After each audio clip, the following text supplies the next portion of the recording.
आप सभी भाई बहनों का आध्यात्मिक ज्ञानात्मक चैनल की ब्रह्म मुहूर्त ज्ञान उपदेश कक्षा में एक बार फिर स्वागत है।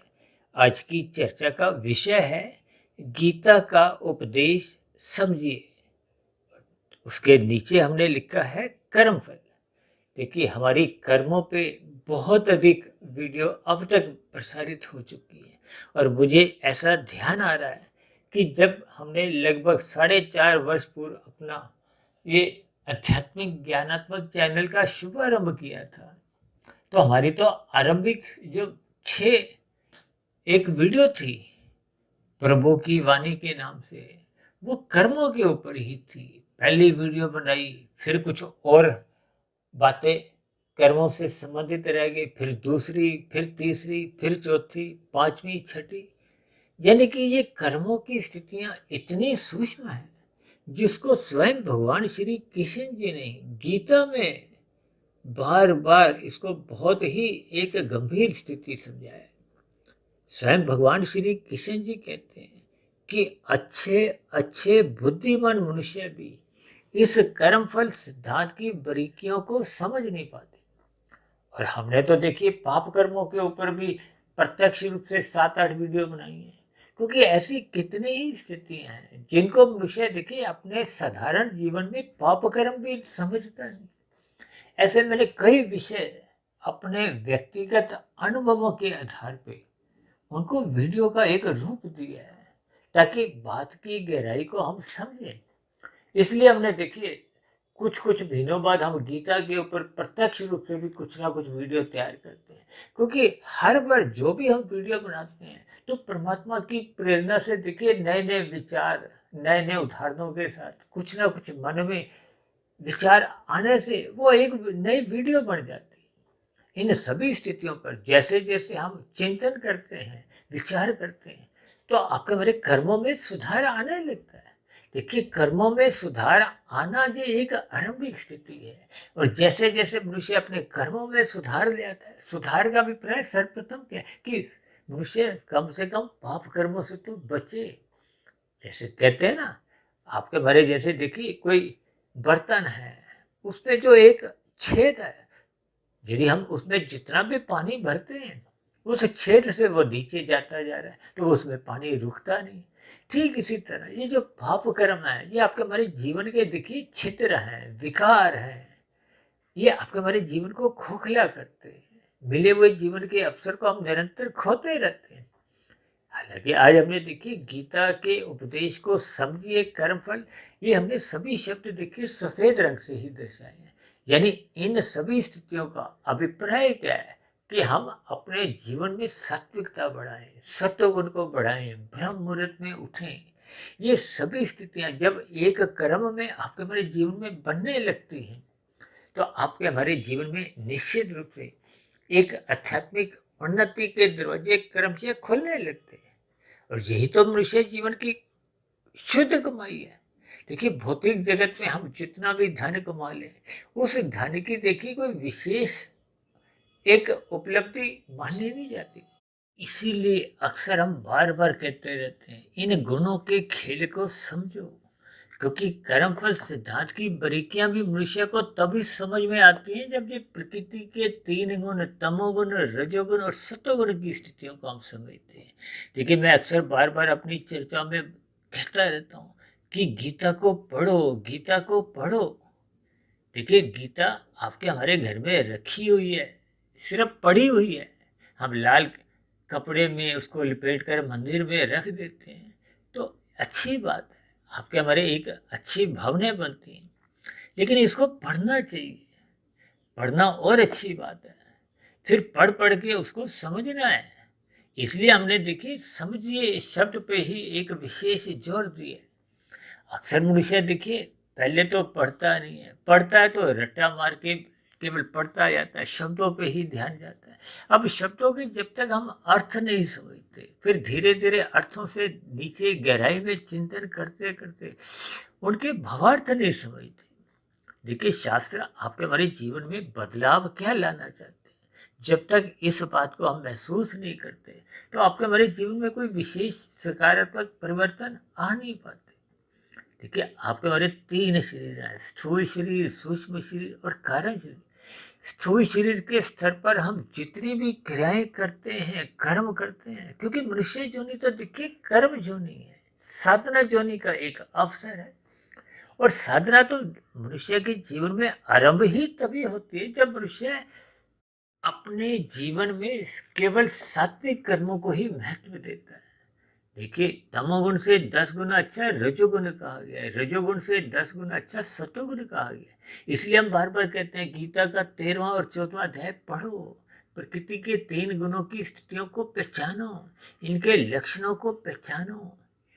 शास्त्र जो बार बार कहते हैं ना, सत्संग करो सत्संग करो, हम भी अपनी चर्चाओं में बार बार कहते हैं श्रद्धापूर्वक सत्संग करो, रात को जल्दी सो जाओ, सुबह ब्रह्म मुहूर्त में उठ जाओ। ये देखिए साधारण शब्द मेरी व्याख्याओं में अक्सर बार बार बोले जाते हैं, इनके पीछे भी देखिए गुणों का ही खेल है। देखिए तमोगुण से 10 गुना अच्छा रजोगुण है, रजोगुण से 10 गुना अच्छा सतोगुण है। इसके भावार्थ ये है कि आपको में यदि प्रकृति के विषय भोगों में, यानी कि ये जो 5 भोग्य विषय हैं, गंध रस रूप स्पर्श और शब्द, इन भोग्य विषयों में ही यदि आपकी रुचि भी है, तो इस रुचि को, इन विषय भोगों को आप कर्म करके धर्मानुसार, देखिए शास्त्रों में आरंभिक शास्त्र तो देखिए वेद कहेंगे, वेदों को अपुरुषीय कहा जाता है, इसको किसी ने भी देखिए लिखा नहीं। जैसे वेदों को अपुरुषीय कहा जाता है, उसी तरह देखिए गीता के बोल भी, इनको भी क्योंकि भगवान श्री कृष्ण जी ने अपने मुख द्वारा प्रकट किए हैं, इनको भी देखिए शास्त्रों में कहीं कहीं अपुरुषीय कह दिया जाता है। हालांकि वेदों के ज्ञान को जब मायातीत महापुरुषों ने उपनिषदों में एक सरलीकरण किया, उपनिषदों से और साधारण परिस्थितियों में कुछ एक पुराण लिखे गए, उनमें देखिए पुराणों में उन्हीं उपनिषदों की स्थितियों को कुछ कहानियों द्वारा गढ़ के कुछ ऐसी स्थितियां बनाई गई ताकि एक साधारण मनुष्य को बात समझ में आ जाए।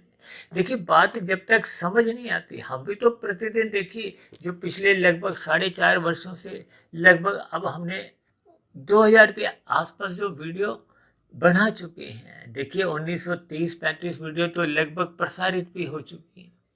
इन सभी वीडियो में हम देखिए कुछ ना कुछ प्रतिदिन जो जैसा जैसा वीडियो का नाम रखते हैं उसके अंतर्गत अपनी चर्चाओं को एक दिशा देते हैं, और बीच बीच में जो हम एक साधारण उदाहरण लेते हैं।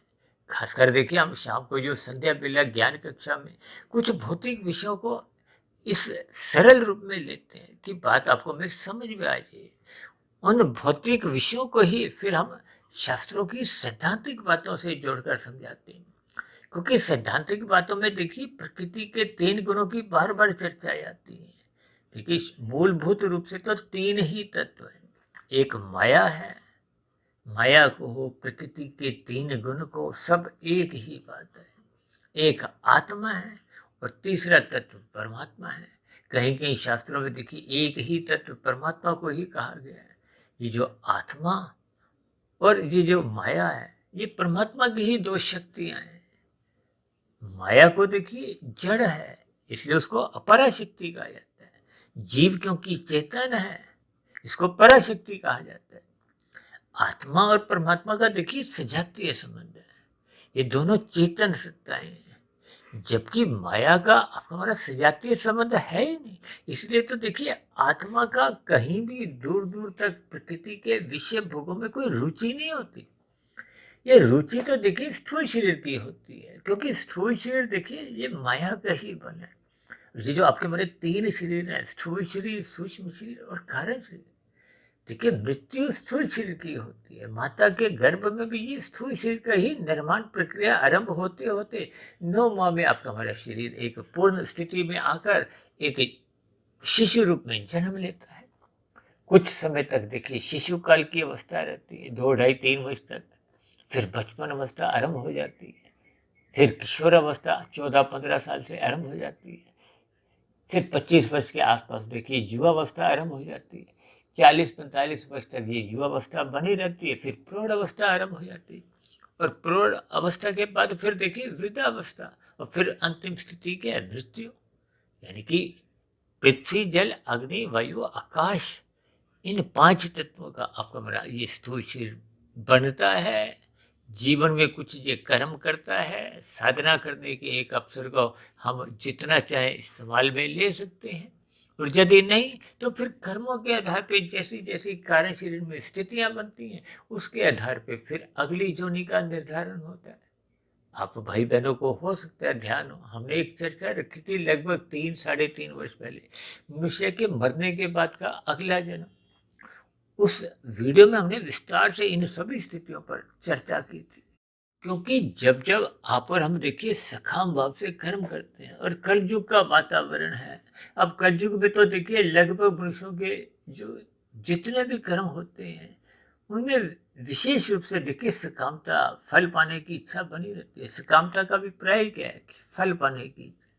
क्योंकि जब हम शास्त्रों के अनुसार विहित कर्म नहीं करते, देखिए 2 ही कर्म है, विहित और निषेध। जैसे आप यातायात में गाड़ी चलाते हो, तो आपको मैं देखिए जो जो साधारण स्थितियों में कहा गया है कि आप अपनी गाड़ी ऐसे चला सकते हो, ऐसे चलाना वर्जित है, यानी कि कुछ के लिए हाँ की गई है, कुछ के लिए मना की गई है। अब जो मना की गई है उनको करना एक वर्जित है, निषेध है।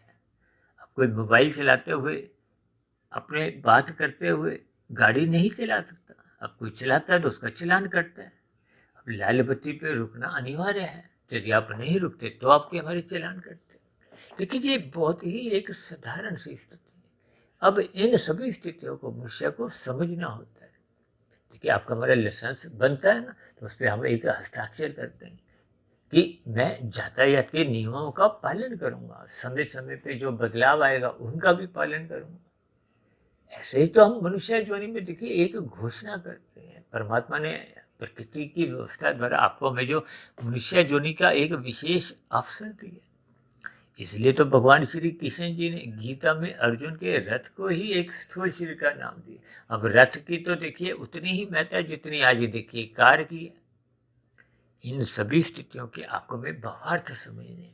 उसमें जो रथ के 5 घोड़े दर्शाए हैं, वो आपके हमारी 5 ज्ञानेंद्रियां हैं, कर्मेंद्रियां हैं। हालांकि गीता में तो उसको देखिए विशेष रूप से भोग विषयों से जोड़ा गया, यानी कि ज्ञानेंद्रियां हैं। ये ज्ञानेंद्रियां देखिए आपके हमारी गर्दन के ऊपर के जो हिस्से की स्थितियां हैं, नाक, जिह्वा, आंख, त्वचा, कान, ये मुख्य रूप से देखिए ज्ञानेंद्रियां गिनी जाती है। ये 5 भोग्य विषयों का सुख भोगते हैं। नाक द्वारा गंध का, जिह्वा द्वारा रस का, आंख द्वारा रूप का, त्वचा द्वारा स्पर्श का, और कान द्वारा शब्द का हम सुख भोगते हैं। और ये आपके हमारे देखिए 5 भोग्य विषय हैं। यानी कि आपके हमारे जो 5 भोग्य विषय हैं, इन भोग्य विषयों के कारण ही मनुष्य देखिए सकाम भाव से कर्म करता है। इन 5 भोग्य विषयों को देखिए अक्सर मैं अपने सरल शब्दों द्वारा सुख, सुविधा, स्वाद, सम्मान, सत्ता से भी जोड़ देता हूँ। आज देखिए 2 देशों के बीच में जो युद्ध की स्थितियां बनी हुई है, ये भी एक सत्ता की लड़ाई, ये भी एक भोग ही है। देखिए हम जितने भी पाप कर्म करते हैं, किस लिए? उनके पीछे का कारण भी आपके हमारे बिगड़े हुए भोग ही है। देखिए जब हम कर्म पहले करते हैं, फल बाद में आता है, तो वो एक साधारण स्थिति है। इसलिए हमने देखिए नीचे एक शब्द लिखा है ना, कर्म फल। हालांकि आज हमने देखिए सिद्धांत नहीं लिखा, ये एक सिद्धांत की स्थिति है जिसका कभी देखिए खंडन नहीं होता। यानी कि कर्म पहले करना होता है, तभी फल आप पा सकते हो। और यदि आप कर्म नहीं करते, फल खाते हो, तो किसका खाओगे? देखिए फल, वो फल किसी ना किसी के किए गए कर्म का होता है। तो इसका अभिप्राय क्या कि हम दूसरों को क्या फल खाते हैं। अब जैसे आपके बड़ी लाल बत्ती, आपको अभी रुकना है, उस पर भी यदि हम भागते हैं, तो हम दूसरों की हरी पत्ती को खाते हैं, चुराते हैं। देखिए किसी भी परिस्थितियों में जब हम दूसरों को देखिए दुख देते हैं, आपकी किसी भी क्रिया द्वारा यदि दूसरे को दुख पहुंचेगा, तो वो आपका हमारा एक साधारण परिस्थितियों में पाप होता है। शास्त्रों में जो निषेध कर्म का एक व्याख्या आती है, उसका मूल जो एक अर्थ है, ये साधारण शब्दों में आप यूँ समझ सकते हो। देखिए हम नहाने गए हैं, हम नहाते समय देखिए हमारी किसी भी क्रिया द्वारा परिवार के अन्य सदस्यों को सुख भी नहीं मिलता, दुख भी नहीं मिलता, तो आपको मेरा कोई कर्माशय नहीं मिलता। देखिए परिवार में भी आपके मेरी क्रियाओं द्वारा पाप पुण्य कर्मों का खाता वहां भी चलता है। पड़ोस में भी चलता है, जहाँ हम नौकरी करते हैं वहाँ भी चलता है, व्यवसाय करते हैं उसमें भी चलता है। यानी कोई ऐसी स्थितियाँ नहीं है कि जब आपके हमारी क्रिया द्वारा अन्य जीवों पर, विशेष रूप से देखिए मनुष्य ही नहीं अन्य जीवों पे भी। आज मनुष्य देखिए मांसाहार भोजन का सेवन करने लगा है, तो कितने ही पशुओं की हत्या हो जाती। अब कलयुग की जो 5 स्थितियां भागवत पुराण में बताई गई, देखिए वो तो बताई गई क्या, दूध कीड़ा, मद्यपान, स्त्री संग, हिंसा और अनीतिगत कार्यों से कमाया गया धन, ये तामसी स्थिति है, कलयुगी स्थिति है। इनसे मनुष्य को बचना चाहिए, क्योंकि ये एक निंदनीय स्थान है। जब मनुष्य इन तामसी स्थितियों में जाता है तो फिर वहां पे उसके पाप कर्म ही होते हैं। देखिए तमोगुण में रहते हुए कोई पुण्य कर्म तो होते नहीं, राजसी स्थितियों में साधारण पुण्य कर्म होते हैं, सात्विक स्थितियों में विशेष प्रकार के पुण्य कर्म होते हैं। देखिए तमोगुण में हम छीन कर खाते हैं, रजोगुण में हम छीनते नहीं, उसके लिए कर्म करते हैं, विधि विधान द्वारा जो विहित कर्म बताए गए उनको करते हैं। हम दूसरों को सुख भी नहीं देते, दुख भी नहीं देते। ये एक राजसी स्थिति देखिए जीरो की है। ये धर्मानुसार कर्मकांड, विधि विधान, जितनी भी जो स्थितियां बताई गई हैं शास्त्रों के अनुसार विधि पूर्वक करना होता है, तो फिर आपका हमारा कोई कर्माशय नहीं बनता है। यानी कि कोई पाप कर्मों का कर्माशय नहीं बनता और पुण्य कर्मों का कर्माशय नहीं बनता। देखिए पुण्य कर्मों का कर्माशय तो तब बनता है जब हम पहले दूसरों को सुख देते हैं, यानी कि कमाते धर्मानुसार हैं, पहले दूसरों को भी खिलाते हैं फिर स्वयं भी खाते हैं। जबकि शास्त्रों में देखिए जो पाप पुण्य कर्मों के खाते को राशि भी माना गया है और सात्विक भी माना गया है। रजोगुण से अच्छा गुण सत्वगुण है, तो उसको एक विशेष पुण्य कर्म से माना गया है। ये राशि कर्म देखिए जीरो के समान है, इसलिए इसको देखिए शास्त्रों में पुण्य कर्मों में ही गिन लिया जाता है। हालांकि हम तो देखिए इसको एक शून्य कहते हैं, शून्य इसलिए क्योंकि ये आपका कोई अच्छा भी नहीं करता बुरा भी नहीं करता। जबकि सात्विक कर्म आपका हमारा एक बचत है। जैसे हम जितना भी कमाते हैं बैंक में कुछ एफडी कर दी, कुछ ऐसे रखते हैं, तो ये दान पुण्य के कार्य भी करने चाहिए। ये आपके हमें सात्विक भाव लाते हैं। देने की स्थितियां जितनी मजबूत होंगी तो मनुष्य का छीनने से ध्यान हटता है। अन्यथा यदि मनुष्य देने का स्वभाव ही नहीं बनाता तो फिर स्वयं ही खाता है, तो फिर खाते खाते कब वो छीनने भी लगता है।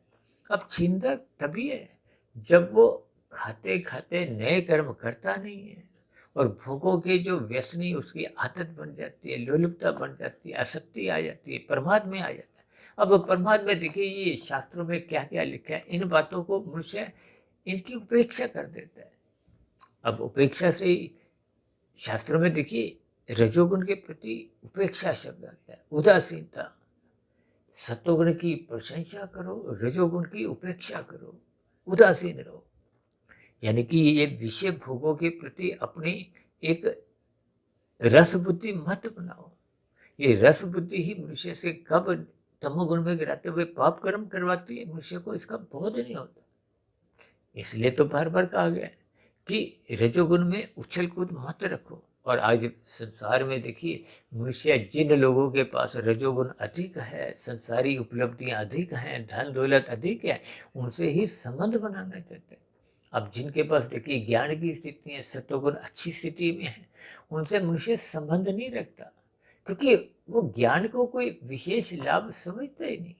वो तो संसारी सुख सुविधा के कितने साधन हैं, बस उसी को ही अपनी सफलता मान लेते हैं। देखिए सफलता अलग स्थिति है, जीवन की सार्थकता अलग स्थिति है। हालांकि कभी कभी हम अपने शब्दों में वीडियो के अंत में कह देते हैं ना कि अपना मनुष्य जीवन सफल करो, सार्थक करो।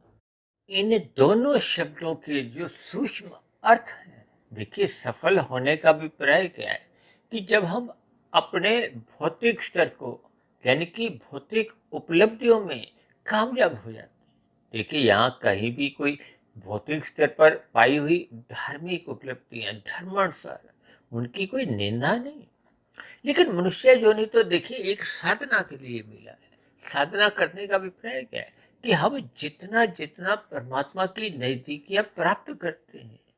देखिए गीता में तो निष्काम भाव से कर्म करने को ही एक विशेष महत्व दिया गया है। हालांकि देखिए सापेक्ष दृष्टिकोण से तो देखिए पाप कर्म छुड़वाने के लिए राजसी कर्मों की भी प्रशंसा की गई है। राजसी कर्मों को फिर छुड़वाने के लिए, उपेक्षा करने के लिए फिर सात्विक स्थितियों की एक प्रशंसा की गई। तभी तो शास्त्रों में देखिए तीन शब्द बार बार कहे जाते हैं, सत्वगुण की प्रशंसा करो। हालांकि देखिए सत्वगुण की प्रशंसा का अभिप्राय यह कि सत्संग करने से है, सात्विक स्थिति मजबूत बनाने से है। क्योंकि जब सत्वगुणी स्थिति मजबूत होने लगती है, कार्यशील शुद्ध होने लगता है, आपका हमारी दिनचर्या अनुशासित रहने लगती है, ब्रह्म मुहूर्त में हम उठने का अपना एक स्वभाव संस्कार जगा लेते हैं, तो फिर ऐसी स्थितियों में सहज ही प्रकृति का ज्ञान विज्ञान समझ में आने लगता है। तो फिर मनुष्य अपने कर्मों में निष्कामता लाना आरंभ कर देता है। निष्कामता लाने का अभिप्राय क्या है कि वो कर्म योग में स्थित हो जाता है। देखिए कर्म योग में कर्म तो हम कर रहे हैं, लेकिन योग किसके है, यानी कि आत्मा की परमात्मा से एक सम्मुखता बन जाती है, परमात्मा से एक प्रीति के भाव बने रहते हैं। ये सभी स्थितियां मनुष्य को परमात्मा के सम्मुख करती जाती हैं और माया के जब प्रकृति के विषय भोगों से कर्म से विमुख करती जाती है। लेकिन ये विमुखता देखिए ज्ञान पूर्वक होती है, जिसको हम अपनी चर्चाओं में ज्ञान पूर्वक वैराग्य का नाम देते हैं। देखिए जब तक वैराग्य नहीं होगा माया से, संसार से, तब तक परमात्मा से प्रीति हो नहीं पाती, परमात्मा को पाने का लक्ष्य बन नहीं पाता। इसलिए गीता में बार बार कर्मबद्ध तरीके से सभी अध्यायों में परमात्मा से एक प्रीति के भाव जगाने के लिए अलग अलग स्थितियों पर चर्चाएं हुई। हम सभी भाई बहनों को अपने लक्ष्य को पहचानना होगा, मनुष्य जीवन के महत्व को समझना होगा, क्योंकि शास्त्र बार बार आपको हमें आगाह करते हैं कि ये रजोगुण और तमोगुण, ये दोनों गुण बंधनदायक है, ये संसार से बांधते हैं। वो अलग बात है कि देखिए तमोगुण जब बढ़ने लगता है तो मनुष्य पाप कर्मों में अधिक लिप्त होता है, जिसके फलस्वरूप मनुष्य को मरने के बाद मनुष्य योनि की प्राप्ति भी हो नहीं पाती। ये जो नीचे की 80 लाख प्रकार की तामसी योनियां हैं, दंडमय योनियां हैं, फिर उन योनियों में प्रकृति आपको में जन्म लेने को, वो किए गए अतिरिक्त पाप कर्मों का फल भोगने के लिए विवश कर देती है। इसीलिए शास्त्र बार बार समझाते हैं अपने रजोगुण को मर्यादा में रखो। ये जो 5 भोग विषय हैं, गंध, रस, रूप, स्पर्श और शब्द, इन भोग विषयों को एक धर्म की लगाम से नियंत्रण में रखो। ऐसा इसीलिए कहा गया है कि धर्म को प्रथम स्थान पर रखो। ये अर्थ और काम, देखिए अर्थ मनुष्य किस लिए कमाता है, अर्थ का अभिप्राय देखिए धन से है। दिन रात जो मनुष्य भाग दौड़ करता है, हाय तौबा करता हुआ धन कमाता है, ये देखिए धन आपके हमारे जीवन की अवस्थाओं की पूर्ति तक तो ठीक है, यानी कि लाभ कमाने के लिए तो ये एक सात्विक स्थिति रहती है। जैसे जैसे लोभ बढ़ने लगता है तो ये राजसी स्थिति बन जाती है। लेकिन ये लोभ फिर एक दिन जब मन बुद्धि के स्तर पर ही अधिक से अधिक धन कमाने की मनुष्य में एक प्रवृत्ति जाग जाती है, यानी कि 2 के 4 बनाओ, फिर 4 के 40 बनाओ, 40 के फिर 4000, लाख, करोड़, अरब, खरब, फिर मनुष्य रुकता नहीं है।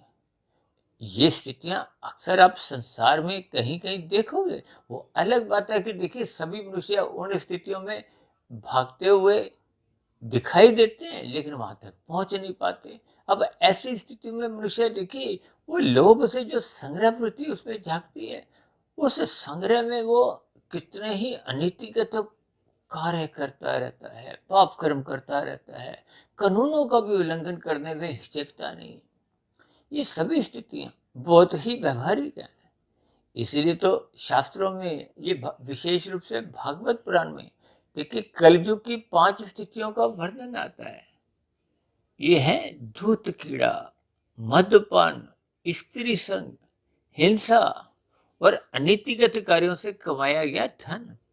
और मनुष्य इन 5 तामसी स्थितियों में, कलयुगी स्थितियों में जाने से कोई लज्जा महसूस नहीं करता। और ये सभी स्थितियां तो देखिए कल युग में लगभग मनुष्यों के जीवन में कम अधिक बढ़ती जा रही है, जिसके फलस्वरूप मनुष्य का तमोगुण बढ़ता है। जबकि शास्त्र बार बार आगाह करते हैं तमोगुण की निंदा करो। निंदा किस लिए? क्योंकि तमोगुण आपका हमारा देखिए एक पाप कर्मों को एक विशेष एक गति देता है। वहां के वातावरण से एक मनुष्य को पाप करने की सहज ही एक बाध्यता बनने लगती है। अक्सर हमारी चर्चाओं में हम बार बार कहते हैं कि रात को जल्दी सो जाओ, क्योंकि रात को मोहात्मक स्थितियां होती हैं। ये मोहात्मक स्थितियां मनुष्य को बांधती हैं। इस स्थूल शरीर के स्तर पर मनुष्य विषय भोगों में अधिक लिप्त होने लगता है, जिसके फलस्वरूप मनुष्य का सत्वगुण कमजोर होने लगता है। क्योंकि जब जब तमोगुण बढ़ता है तो फिर सत्वगुण कमजोर होने लगता है। इस सत्वगुण कमजोर होते होते मनुष्य ब्रह्म मुहूर्त में सोया रह जाता है, जिसके फलस्वरूप जो सत्वगुण की शुद्धतम स्थिति का जो एक अवसर परमात्मा ने आपको में प्रतिदिन एक वरदान रूप में दिया है, एक उपहार रूप में दिया है। अक्सर मैं अपनी चर्चाओं में तो देखिए ब्रह्म मुहूर्त के समय को सतयुग से जोड़ता हूँ, उसके बाद के समय को त्रेता युग से। दिन में देखिए द्वापर युग की स्थितियां होती हैं, और सूर्य ढलने के बाद आप समाज में कुछ मोहनात्मक स्थितियां देखते हो ना, तो वो एक कल युग की स्थिति है। और आज मनुष्य देखिए उस स्थिति विशेष में देखिए मनुष्य अपना तमोगुण कितना अधिक बढ़ाता है, क्योंकि मनुष्य शाम को बाद फिर रात को सोते सोते 1 बजा देता है, 2 बजा देता है, 3-3 बजे तक लोग जागते रहते हैं। अब ऐसी स्थितियों में यदि सूर्य अस्त 7 बजे हुआ है, 6 बजे हुआ है, अब सर्दियों में तो देखिए लगभग 5:15 5:30 भी हो जाता है। ये सभी स्थितियां, क्योंकि सूर्य का समय तो देखिए निकलने का और डूबने का यानी अस्त होने का, ये गर्मी सर्दियों में देखिए बदलता रहता है, लगभग 2 घंटे का अंतर आ जाता है। इसलिए तो देखिए हम ये जो ब्रह्म मुहूर्त की स्थिति है, ये हमने बार बार शास्त्रों के अनुसार देखी। जो कहा जाता है ना 3 गुण नित्य बने रहते हैं, अब 3 गुणों में 8-8 हिस्से आ जाते हैं, क्योंकि 24 घंटे के प्रतिदिन की स्थितियां हैं। फिर उस 3 गुणों में क्योंकि तीनों गुण नित्य रहते हैं, एक गुण प्रधान होता है। तो एक गुण प्रधान होता है, दूसरा गौण होता है, तीसरा अति गौण होता है। तो इसलिए प्रत्येक जो 8-8 घंटे में भी फिर 3 स्थितियां बढ़ जाती है। अब जैसे उदाहरण के लिए सूर्य निकलने से पूर्व के जो आप 2 घंटे 40 मिनट कहते हैं, देखिए 8 घंटे को आप 3 से भाग दोगे तो 2 घंटे 40 मिनट का समय आ जाता है। अब सूर्य निकलने से पूर्व का जो वो सत्वगुण की जो स्थिति है, वो सपेश दृष्टिकोण से एक शुद्धतम मानी गई है, क्योंकि वो गुजरा हुआ जो तमोगुण था वो अब गहरी नींद में सो चुका है, और जो आने वाला रजोगुण है वो भी जगा नहीं है। इस स्थिति को ध्यान में रखते हुए वो उस समय विशेष को यानी कि वो जो शुद्ध सत्वगुण है उसको हम ब्रह्म मुहूर्त कहते हैं। ब्रह्म शब्द देखिए परमात्मा के लिए आता है, मुहूर्त का अभिप्राय समय से होता है।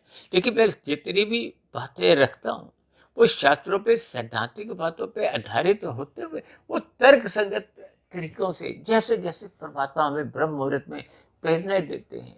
इसलिए तो हम देखिए संध्या बेला ज्ञान कक्षा की वीडियो हो, चाहे ये ब्रह्म मुहूर्त ज्ञान उपदेश की वीडियो हो, हम बनाते केवल ब्रह्म मुहूर्त में ही।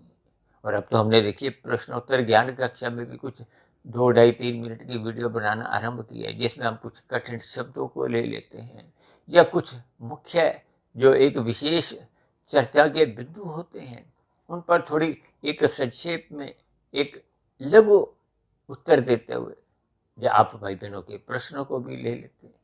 तो ये सभी स्थितियां देखिए ब्रह्म मुहूर्त की आपके हमारे जीवन में जितने अधिक शक्तिशाली रूप से आने लगेगी।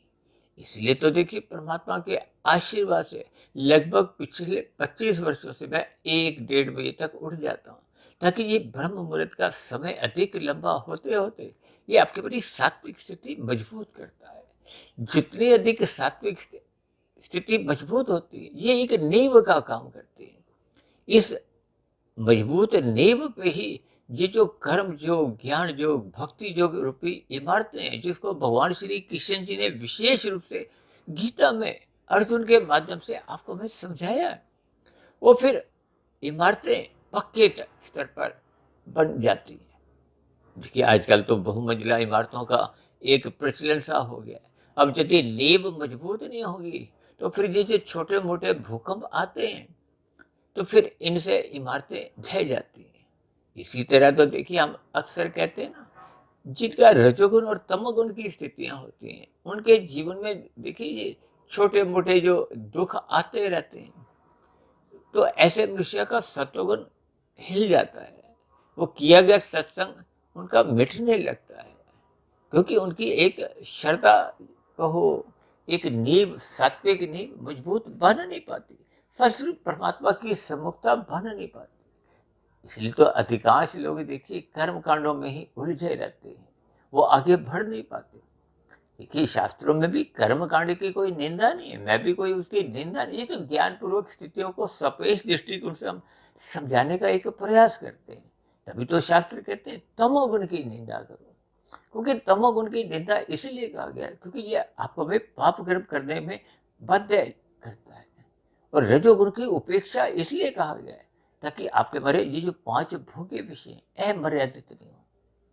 इसलिए तो भगवान श्री कृष्ण जी ने गीता में अर्जुन के रथ के 5 घोड़ों की लगाम अपने हाथ में ही रखी। देखिए मन और बुद्धि है तो दोनों सात्विक, लेकिन मन का रुझान ये विषय भोगों की ओर सहज ही बना रहता है। ये कुछ ऐसी स्थितियां हैं कि मनुष्य विषय भोगों में फिसल जाता है। इसीलिए ये एक मन को बुद्धि के अधीन रखा गया है। देखिए बुद्धि के अधीन का अभिप्राय क्या है कि मन के ऊपर जो उसका बॉस है वो बुद्धि है। बुद्धि ही निर्णय लेती है। अक्सर हम जब दुकानदारी करते हैं, व्यवसाय चलाते हैं, तो वहां तो हम देखिए आर्थिक दृष्टिकोण से बुद्धि को ही आगे रखते हैं। लेकिन जब हम सत्संग की स्थितियों पर जाते हैं तो वहां हम कभी कभी देखिए बुद्धि को पीछे हटा देते हैं। इसलिए तो मनुष्य के जीवन में कभी कभी कुछ ऐसी रूढ़िवादी स्थितियां, अंधविश्वास वो उसको घेर लेती हैं। देखिए अंधविश्वासी मनुष्य का या जिसके भ्रम की स्थितियां होती हैं, ऐसे मनुष्यों के देखिए आध्यात्मिक उन्नति के दरवाजे खुल नहीं पाते। लेकिन ये तो सपेश दृष्टिकोण से आपको में प्रतिदिन अपने जीवन में टटोलना होगा कि कहाँ कहाँ आपके द्वारा कमियां हैं, उन कमियों को ज्ञान पूर्वक दूर करना होगा। इसलिए तो हम वीडियो के अंत में बार बार कहते हैं कि आज की वीडियो से संबंधित भी यदि आपके मन में कोई भ्रम हो, प्रश्न हो, तो आपके प्रश्नों का स्वागत है। क्योंकि जैसे जैसे आपको में प्रश्नों का निवारण होता जाता है तो आपकी हमारी आध्यात्मिक स्थिति मजबूत होने लगती है। ये कर्म योग, ज्ञान योग, भक्ति योग की स्थितियां फिर क्रमशः बढ़ने लगती हैं।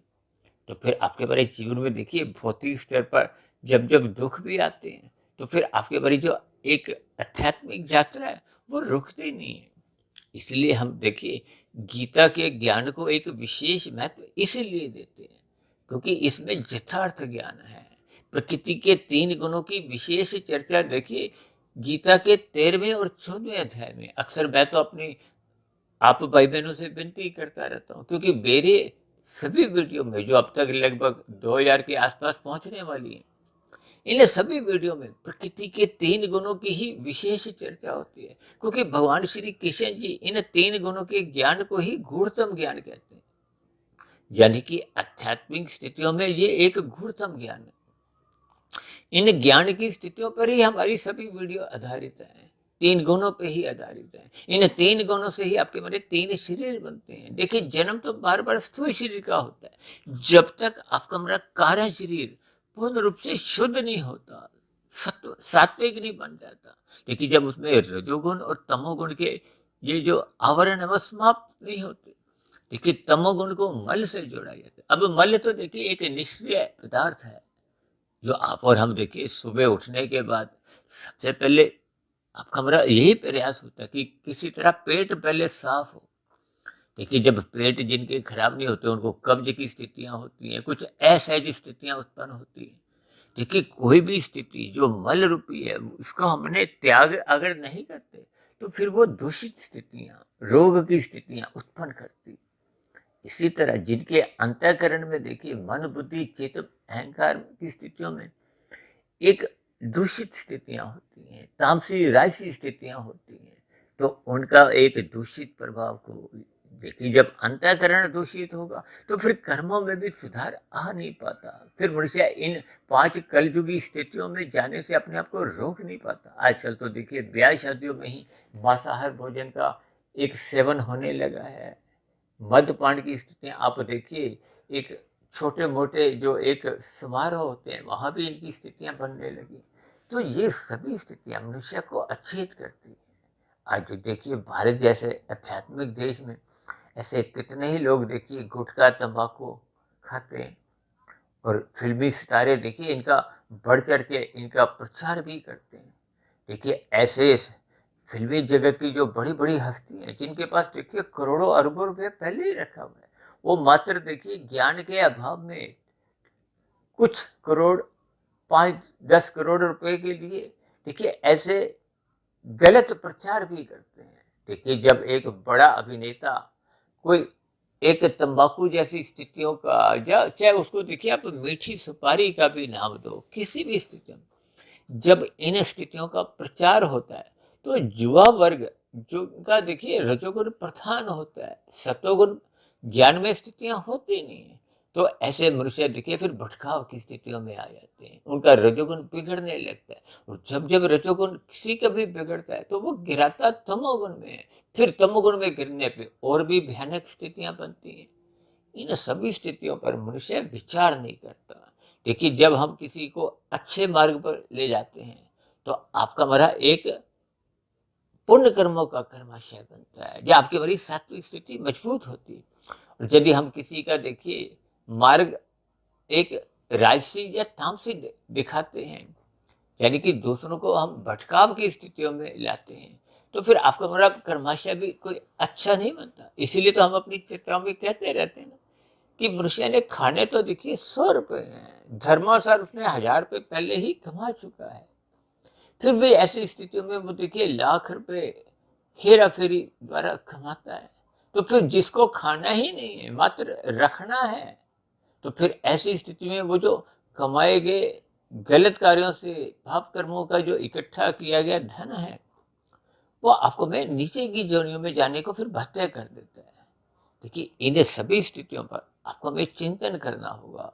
इसलिए मेरी आप सभी भाई बहनों से विनती है कि मनुष्य को रात को जल्दी सो जाना चाहिए, ताकि मनात्मक स्थितियों से बचना चाहिए। रात को हानि की स्थितियां होती हैं, उन हानि से आपको बचना होगा। सुबह लाभ कमाने की स्थितियां हैं, ब्रह्म मुहूर्त में उठना होगा। जब ये दोनों स्थितियां आपके हमारे जीवन में बनते आरंभ हो जाती हैं तो आपका हमारा रजोगुण मर्यादित रहता है, जीवन संतुलित, मर्यादित, अनुशासित रहता है, जिसके फलस्वरूप आपके बारे आध्यात्मिक उन्नति में एक गति आ जाती है। कर्म योग, ज्ञान योग, भक्ति योग के ये दरवाजे अपने आप ही खुलने लगते हैं। आपका हमारा मिला हुआ जीवन सफल हो जाता है, सार्थक हो जाता है। देखिए सार्थकता इसी में है कि आपका स्वयं का जीवन भी एक सफल हो, सफल का अभिप्राय आध्यात्मिक उन्नति की स्थितियां हो, और आपकी स्थिति विशेष से अन्य लोगों को भी देखिए प्रेरणा मिले। अक्सर देखिए सफलताएं व्यक्तिगत होती हैं, पारिवारिक होती हैं, और सार्थक स्थितियां देखिए एक व्यवहारिक होती हैं, समाज कल्याण को एक बहुत बड़े वर्ग को प्रेरणा देती हैं। तो ऐसी स्थितियां स्वयं का भी आप कल्याण करो, समाज में अन्य मनुष्यों का भी मार्ग प्रशस्त करो, ताकि समाज में भले ही देखिए कलयुग की स्थितियां तो अपनी गति में चलेंगी, लेकिन आपको हमें जितने जितने अंश में आपका हमारा अंतःकरण सात्विक बनता जाता है, तो वहां देखिए एक सतयुग की स्थितियां मजबूत होती जाती हैं, जिसके फलस्वरूप हम जितनी भी देखिए आध्यात्मिक उन्नति कर लेते हैं, यानी कि कारण शरीर में हम जितनी अधिक शुद्ध कमाई करते हुए अपने कारण शरीर को शुद्ध कर लेते हैं, फिर उतने अनुपात में आपकी हमारी आत्मा का जो एक आवरण है वो समाप्त होने लगता है। उतने उतने अनुपात में आत्मा अपने मूल स्वरूप पे लौटने लगती है। तो फिर आत्मा का तो परमात्मा से देखिए पहले से ही सजातीय संबंध है। तो फिर हम उतने उतने अंश में परमात्मा की सुमुखता को हो, आनंद की स्थितियां वो सहज ही बनने लगती हैं। जो पुनः मनुष्य जोनि की प्राप्ति होती है, फिर मनुष्य अगले मनुष्य जन्म में फिर से साधना में लग जाता है, क्योंकि जिनकी साधना आरंभ हो जाती है, ऐसे मनुष्य को पुनः अगला मनुष्य जोनि का जन्म एक सुनिश्चित रहता है, संस्कारी माता पिता का एक सहज ही संग मिलता है, गुरुओं का भी संग मिलता है, ताकि आगे उनकी आध्यात्मिक उन्नति गति पकड़ते पकड़ते वो पूर्ण स्थिति 100% जब कार्यशील शुद्ध हो जाता है, यानी कार्यशील जब पूर्ण रूप से शुद्ध हो जाता है। देखिए कार्य क्या है, ये 84 लाख प्रकार की जोनियां, और कारण क्या है आपका, हमारा कारण शरीर, उसमें जैसी जैसी कर्मों की संस्कारों की स्थितियां होती हैं उसके आधार पे फिर अगली जोनि का निर्धारण होता है। आप भाई बहनों को शायद ध्यान होगा, हमने एक चर्चा की थी ना मनुष्य के मरने के बाद का अगला जन्म, जो लगभग 3 घंटे की हमारी वीडियो थी। यानी मनुष्य को अपना स्थूल शरीर के स्तर पर देखिए निष्काम भाव से कर्म करने चाहिए। ये जो हम जितने भी पाप कर्म करते हैं इसका क्रमशः भी बिगड़ता है, बुरे संस्कार भी बनते हैं। तो इन सभी स्थितियों को देखिए, स्थूल शरीर, सूक्ष्म शरीर, कार्य शरीर की स्थितियों को आपको हमें ज्ञान पूर्वक समझना होगा, ताकि मनुष्य कलयुगी स्थितियों से अपने आप को बचाता हुआ अपनी आध्यात्मिक उन्नति को ही एक विशेष महत्व दे। तो ऐसी सभी शुभ स्थितियां आप सभी भाई बहनों के जीवन में भी बनना आरंभ हो। इन्हीं शुभ कामनाओं के साथ अब चर्चा विशेष को यहीं विश्राम देते हैं। शाम को फिर मिलते हैं संध्या बेला ज्ञान कक्षा में। तब तक आप अपने आध्यात्मिक मित्र सुधीर भाटिया फकीर को इजाजत दें। फिर भी आज की वीडियो संबंधित भी आपके मन में कोई प्रश्न उठ रहे हो, कोई मेरी कही गई बातों पर ही आपको किसी प्रकार की कोई आपत्ति हो, शिकायत हो, तो आपके प्रश्नों के साथ साथ आपकी शिकायतों का नीचे दिए कमेंट्स बॉक्स पर और प्रश्नोत्तर ज्ञान कक्षा में सदा ही स्वागत है। तो चर्चा विशेष को ध्यानपूर्वक सुनने के लिए आप सभी भाई बहनों का भी बहुत बहुत धन्यवाद।